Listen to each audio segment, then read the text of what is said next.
Assalamualaikum warahmatullahi wabarakatuh. Halo adik-adik, apa kabar? Jumpa lagi di channel YouTube Citra Ditra Official. Belajar IPA menjadi mudah dan menyenangkan. Pada kesempatan kali ini kita akan sama-sama belajar mengenai sistem organisasi kehidupan. Ya, ketika kalian mendengar kata sistem organisasi kehidupan, sebenarnya apa sih yang terbesit? Ketika kalian mendengar kata organisasi, tentunya kalian akan mengingat organisasi yang ada di sekolah. OSIS, kemudian ada PMR, kemudian ada Paskibra, dan organisasi-organisasi ekstrakurikuler lainnya. Nah, kenapa? Karena ketika kita berbicara tentang organisasi, maka tentu di dalamnya ada elemen-elemen yang bekerja sama untuk mencapai tujuan tertentu. Dan masing-masing elemen ini dia memiliki struktur organisasi atau fungsinya masing-masing supaya tujuannya dapat tercapai. Seperti ketika kalian berorganisasi. Nah, sekarang sistem organisasi kehidupan itu dalam kehidupan kita. Seperti apa?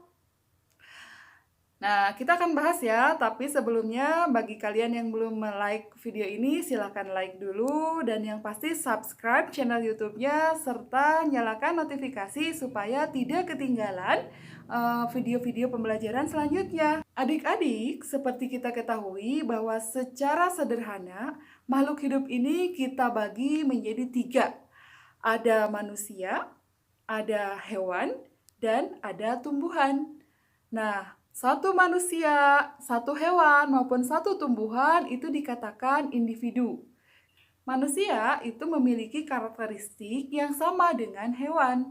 Nah, sehingga ketika kita membahas manusia itu diwakili atau mewakili hewan juga. Nah, satu individu ini ya ternyata bisa dikatakan organisme. Organisme ini tersusun atas sistem organ. Sistem organ itu maksudnya apa? Sistem organ itu yang ada pada tubuh kita. Ada banyak sistem organ di tubuh kita. Ya, seperti apa? Seperti sistem urinaria, sistem pencernaan, kemudian sistem reproduksi, sistem pernapasan, dan masih banyak sistem-sistem lainnya yang ada di tubuh kita. Nah, berbicara tentang sistem organ pada manusia ini nanti akan dibahas di kelas 8. Nah, ketika kita berbicara tentang sistem organ, nanti di dalamnya ada organ-organ yang menyusunnya dan memiliki fungsi tertentu. Sama seperti di dalam organisasi. Ketika ada organisasi, ada elemen-elemennya atau ada organ-organnya, dan organ-organ tersebut bekerja sama untuk mencapai tujuan tertentu. Ini juga sama di tubuh kita. Sistem organ itu diibaratkan organisasinya, di dalamnya ada organ-organ yang bekerja sama untuk menjalankan fungsi tertentu di dalam tubuh. Nah, semua sistem organ ini menyusun suatu organisme. Seperti itu ya. Dan ternyata tadi setelah kita lihat bahwa sistem organ ini tersusun atas organ-organ. Kita misalkan dulu ya, sistem organnya kita ambil sistem pernapasan. Nah, ternyata di dalam sistem pernapasan ini ada organ-organ penyusunnya. Apa saja? Hidung, kemudian tenggorokan, kemudian paru-paru. Nah, kalau hidung saja kira-kira bisa bernafas tidak? Tidak tercapai. Jadi hidung, tenggorokan, dan paru-paru ini dia akan bekerja sama untuk melakukan sistem pernapasan. Apa fungsinya? Fungsinya untuk apa? Mengangkat atau mengambil oksigen, dan untuk pembakaran dalam tubuh hasilnya atau sisanya dibuang berupa karbon dioksida. Seperti itu. Nah, selanjutnya organ ini ternyata tersusun atas jaringan. Nah, jaringan pada tubuh manusia itu ada jaringan otot. Ada jaringan otot lurik, otot polos, ada otot jantung. Ini juga sama ya, akan dipelajari di kelas 8. Jaringan otot ini berfungsi sebagai alat gerak aktif. Selain jaringan otot, ada jaringan tulang. Jaringan tulang ini merupakan alat gerak pasif yang berfungsi untuk menegakkan tubuh. Selain itu, tulang juga berfungsi untuk melindungi organ-organ yang penting di dalam tubuh. Contohnya, jantung dilindungi oleh tulang rusuk. Kemudian otak kita dilindungi oleh tulang tengkorak. Nah, selain jaringan tulang, ada juga jaringan saraf yang berfungsi sebagai penerima dan penerus rangsang. Nah, ada juga jaringan epitel. Ini bentuknya bermacam-macam ya. Ada yang epitel kubus, ada epitel yang panjang-panjang, yang silindris, dan ada yang seperti bentuknya tidak beraturan. Nah, kalau kita lihat, kita perhatikan ternyata jaringan itu pun bukan merupakan bagian terkecil. Dia masih tersusun atas elemen-elemen yang dikatakan sel. Nah, sel ini yang merupakan bagian terkecil dari makhluk hidup. Ini pada manusia dan hewan. Jadi ada bagian terkecil yang menyusun manusia dan hewan namanya sel. Nah, bagaimana dengan tumbuhan? Tumbuhan juga sama. Satu organisme atau satu tumbuhan itu tersusun atas apa? Sistem organ, ada reproduksi, ya ada pernapasan, kurang lebih sama. Nah, setiap satu organisme tumbuhan itu tersusun atas organ-organ. Organ apa saja yang ada di tumbuhan? Ya, ada batang, ada daun, ada akar, kemudian ada bunga, kemudian ada apa lagi? Ada buah, ya. Itu namanya organ-organ. Nah, kalau kita perhatikan di daun saja, ya, secara mikroskopis ternyata daun itu tidak tunggal, dia masih ada terbentuk atas jaringan-jaringan. Ada jaringan pengangkut yang terdiri dari jaringan xilem dan jaringan floem. Kemudian ada jaringan epidermis, ya, yang paling atas yang menutup itu jaringan epidermis. Nah, jaringan itu pun tersusun atas deretan sel-sel yang sejenis. Coba kalian lihat, ya, ada upper epidermis di sana, artinya jaringan epidermis atas itu tersusun atas sel-sel yang sama, serupa, ya, di atas. Nah, satu kotaknya itu dikatakan satu sel. Nah, ternyata baik hewan maupun tumbuhan sama-sama itu tersusun atas organel yang paling sederhana yang dikatakan sel. Nah, sel ini merupakan unit struktural dan fungsional terkecil yang menyusun makhluk hidup. Ya, baik tumbuhan, baik hewan, baik manusia, ini unit terkecilnya namanya sel.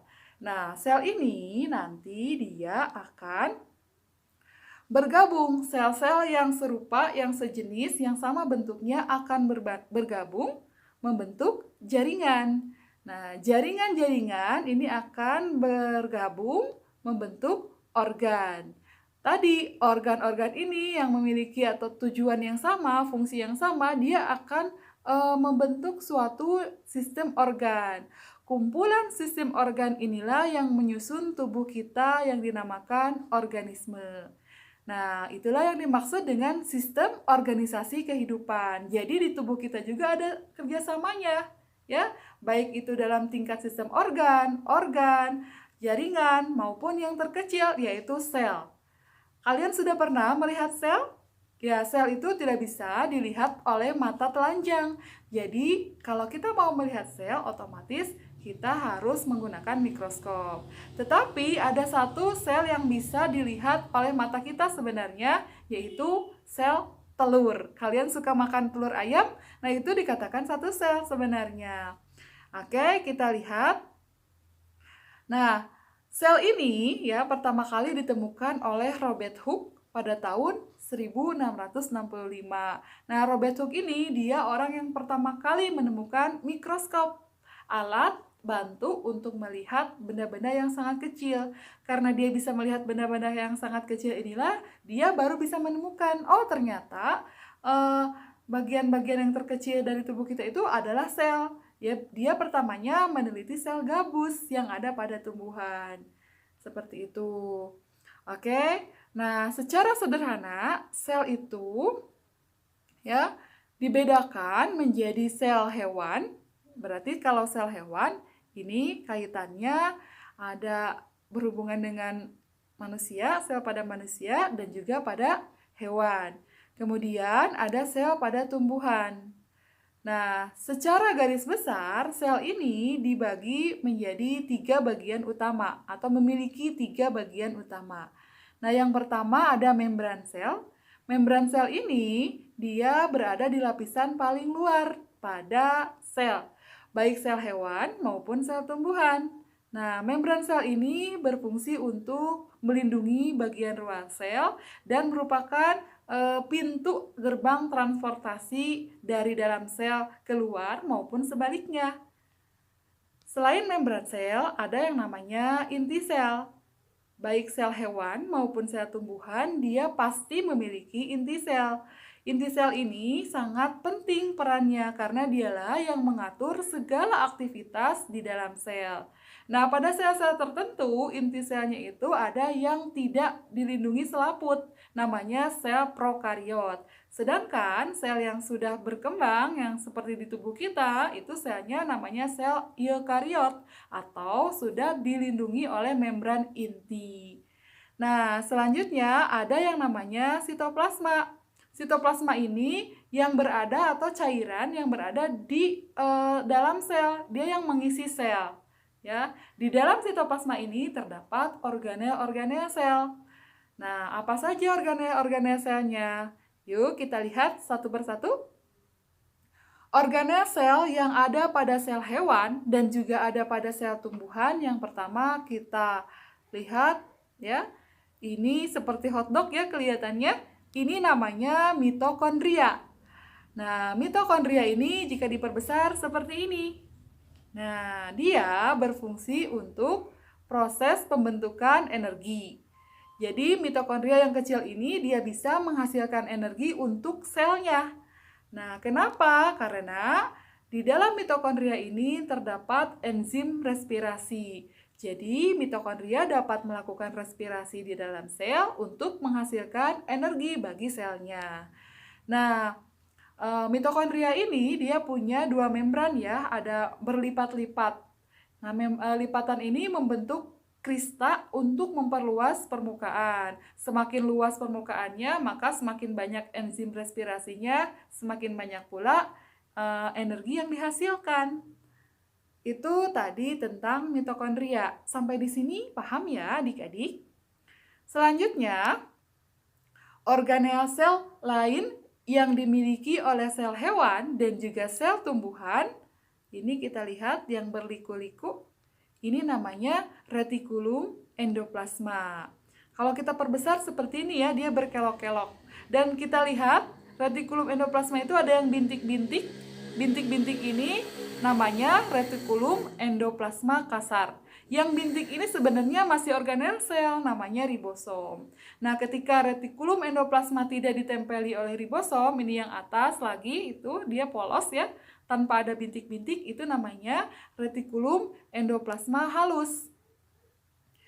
Nah, retikulum endoplasma ini berfungsi untuk membentuk glikolipid, glikoprotein, dan sebagai metabolisme lemak.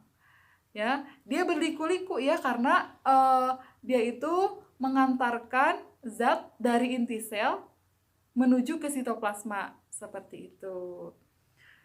Selanjutnya tadi kata Ibu ada retikulum endoplasma kasar yang ditempeli oleh ribosom. Jadi ribosom itu organel sel juga yang berperan dalam sintesis protein. Nah, ketika dia bebas, dia tidak menempel pada apapun. Tetapi ketika dia menempel, maka dia menempelnya di retikulum endoplasma. Oke, itu tadi ribosom.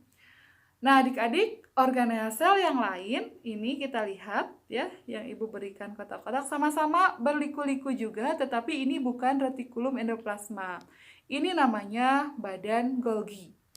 Nah, badan Golgi ini kalau diperbesar seperti ini ya. Badan Golgi ini merupakan kumpulan kantong yang bertumpuk. Ya, kenapa bertumpuk? Ya, karena ini merupakan modifikasi dari bahan-bahan yang dihasilkan oleh retikulum endoplasma. Nah, badan Golgi ini berperan pada proses sekresi atau pengeluaran zat sisa sel. Nah, dia juga yang membentuk lisosom. Ya, apa itu lisosom? Nanti kita bahas setelah organel selanjutnya. Nah, adik-adik, organel selanjutnya yaitu ada yang namanya vakuola. Coba lihat, bandingkan di hewan. Di sini vakuolanya berukuran kecil, sedangkan di tumbuhan vakuolanya berukuran besar. Ya, karena vakuola ini dia berfungsi untuk menyimpan cadangan makanan. Nah, jadi pada tumbuhan, semakin dewasa tumbuhannya, maka si vakuolanya akan semakin besar atau semakin menumpuk ya cadangan makanannya. Sedangkan pada hewan, vakuolanya berukuran kecil. Bahkan ada hewan yang tidak memiliki vakuola. Nah, selanjutnya, kalau tadi organel-organel sel yang Ibu jelaskan itu ada di hewan maupun ada di tumbuhan. Nah, ternyata ada organel sel khusus yang hanya dimiliki hewan maupun yang hanya dimiliki oleh tumbuhan. Organel sel apa saja? Kita bahas satu-satu ya, kita lihat dulu di sel hewan. Organel sel satu ini hanya terdapat di hewan. Kita lihat yang mana? Terlihat ya? Nah, ini namanya adalah sentriol. Sentriol ini hanya dimiliki oleh sel hewan. Kalau diperbesar, sentriol seperti itu. Nah, kenapa? Karena ternyata sentriol ini berperan dalam pembelahan sel. Gitu ya. Nah, kenapa di tumbuhan tidak ada? Karena di tumbuhan yang berperan dalam pembelahan sel itu adalah ada yang namanya dinding sel. Nanti kita lihat lagi, ya. Oke, organel sel lain yang hanya dimiliki oleh sel hewan tetapi tidak dimiliki oleh sel tumbuhan adalah lisosom. Ya, tadi lisosom itu sudah dijelaskan bahwa dihasilkan oleh badan Golgi ya. Nah, lisosom ini berfungsi sebagai kantung ya yang di dalamnya itu ada enzim pencernaan yang disebut dengan enzim lisosim. Nah, lisosom ini dia bertugas untuk mencerna intrasel. Jadi kalau ada virus atau bakteri yang masuk, lisosom inilah yang bekerja untuk memakannya. Karena nanti supaya tidak menyerang ke inti sel atau organel sel yang lain. Nah, tetapi ketika lisosom ini pecah, nah enzim di dalamnya itu akan keluar. Si lisosimnya itu, enzim lisosimnya itu. Nah, dia tidak memandang bulu ya, ketika enzim itu pecah, dia akan menghancurkan organel sel yang ada di dalamnya. Akibatnya sel akan mati. Ini diperbesar ya, lisosom itu ada bintik-bintiknya itu yang dinamakan enzim lisosim. Nah, kalau tadi lisosom, ada sentriol, dia hanya terdapat pada sel hewan. Sekarang ada organel sel lain yang hanya terdapat pada tumbuhan, yaitu yang ini, yang di kotak merah. Kira-kira ada yang tahu? Ya, betul. Namanya plastida. Kalau diperbesar, gambarnya kurang lebih seperti itu. Nah, di dalam plastida ini merupakan organel sel yang hanya ada pada tumbuhan dan ciri khasnya itu dia berpigmen atau berwarna. Nah, sebagian besar tumbuhan memiliki kloroplas ya atau plastida yang berwarna hijau karena di dalamnya ada pigmen klorofil. Nah, kloroplas inilah yang berfungsi untuk tempat terjadinya fotosintesis. Nah, kenapa tumbuhan dapat berfotosintesis? Karena ada kloroplas. Ada plastida lain ya di bawah di atas ini sudah lihat ya, ada kromoplas, ada leukoplas, ada amiloplas, ada proteonoplas gitu ya. Itu semua juga sama plastida, tetapi yang kita kenal adalah kloroplas ya. Selanjutnya organel sel lain yang hanya dimiliki oleh tumbuhan tetapi tidak dimiliki oleh sel hewan adalah apa itu? Benar, dinding sel. Nah, dinding sel ini hanya dimiliki oleh tumbuhan dan dia bersifat kaku karena tersusun atas zat selulosa. Jadi kalau kalian pegang tumbuhan kemudian dipotekkan, dia akan patah, tidak bisa kembali lagi ya karena ada zat selulosa. Nah, fungsi dari dinding sel ini untuk menjaga bentuk sel ya. Selanjutnya, di dalam dinding sel ini dia ada pori-porinya, ada lubang-lubang kecil yang berfungsi untuk keluar masuk zat dari dalam sel maupun dari luar sel, yang disebut dengan namanya apa? Plasmodesmata. Adik-adik, itu tadi organel sel yang ada pada sel hewan maupun sel tumbuhan. Nah, masing-masing organel sel ini ternyata punya fungsi tertentu di dalam sel. Nah, jadi mereka merupakan bagian terkecil tetapi masih bisa melakukan fungsinya di dalam sel. Maka itu saya disebut unit struktural dan fungsional terkecil dalam kehidupan yang menyusun tubuh kita, tubuh makhluk hidup. Karena walaupun satu sel, tapi di dalamnya ada organisasi. Seperti itu. Oke adik-adik, itu tadi bahasan tentang sistem organisasi kehidupan. Ada beberapa soal, ya, ada 4 soal yang bisa dijadikan alat untuk evaluasi apakah kalian sudah memahami materi sistem organisasi kehidupan ini atau belum. Silahkan kalian kerjakan di buku catatan IPA ya.